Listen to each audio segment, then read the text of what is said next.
Comment avoir une foi audacieuse? Frères et sœurs, je pense le plus souvent, ce qui nous manque, c'est pas connaître la parole de Dieu, ou c'est pas savoir ce que Dieu a prévu pour nous, ou ne pas connaître les promesses de Dieu, mais c'est cette foi-là, de penser que ce que Dieu dit là, c'est la vérité, et parce que c'est la vérité, ça s'accomplit, et ça se réalise. Donc, dans cette vidéo, je vais te montrer comment avoir une foi audacieuse, comment espérer en Dieu plus que ce que tu peux même imaginer dans ta tête. Si jusqu'à présent, tu n'es pas encore abonné, abonne-toi pour qu'on puisse grandir et se fortifier ensemble. Comment avoir cette foi audacieuse? Comment faire grandir cette foi audacieuse? Premièrement, il faut savoir ce que c'est la foi et pourquoi la foi est tellement importante. Hébreux chapitre 11, verset 6 nous dit, « Or, sans la foi, il est impossible de lui être agréable, car il faut que celui qui s'approche de Dieu croit que Dieu existe et qu'il est le rémunérateur de ceux qui le cherchent. » Donc, c'est la foi qui te fera persévérer jusqu'à la fin et jusqu'au retour de Jésus. Et sans la foi, tu ne peux pas plaire à Dieu.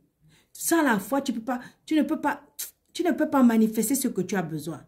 C'est la foi et l'amour, en l'amour et la fidélité de Dieu qui te donnera la force de marcher dans la sanctification, dans la pureté, mais aussi dans l'assurance qu'il est capable de faire ce qu'il dit qu'il va faire dans la parole de Dieu.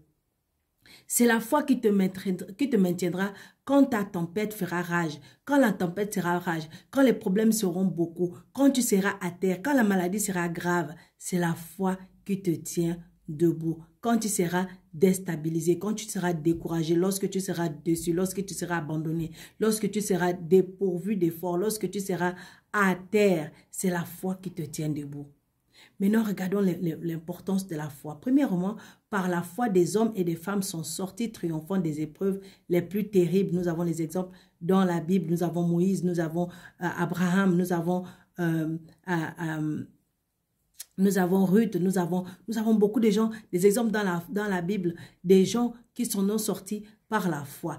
Aussi par la foi, des parents accablés par le deuil de leurs enfants ont pu se relever et continuer à vivre une vie épanouie. Par la voie, j'ai vu des gens qui étaient abattus, qui avaient perdu des enfants, qui avaient perdu tout, qui avaient perdu du travail, mais qui se sont relevés malgré tout. Par la foi, des hommes et des femmes sur toute la planète se sont relevés de leurs échecs, ont été guéris de leurs maladies, ont restauré leur mariage, ont vu leurs nombreux péchés effacés et ont été libérés de l'esclavage du mal. Je prends un exemple dans la Bible, la femme qui avait sauvé les Israélites qui étaient partis espionner la terre promise.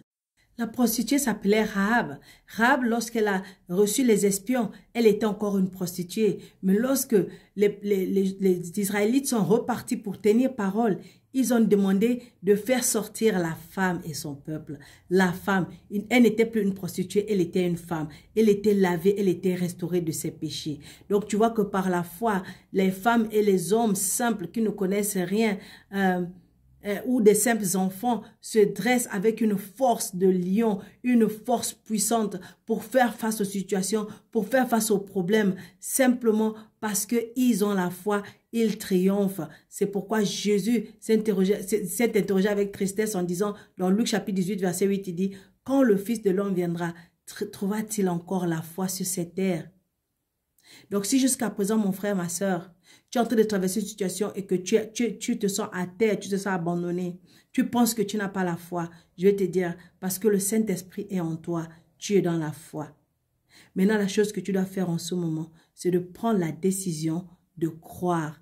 Prends la décision de faire confiance en Dieu et à sa parole. C'est pourquoi Paul nous dit dans 2 Corinthiens chapitre 4 verset 18, il dit « Parce que nous regardons non point aux choses visibles, mais à celles qui sont invisibles, car les choses visibles sont passagères et les invisibles sont éternelles. » Donc à partir d'aujourd'hui, prends la décision de mettre ta foi, de mettre ta confiance sur les choses invisible, sur la puissance de Dieu, sur la force de Dieu, sur la foi de Dieu qui est en toi et qui se manifeste.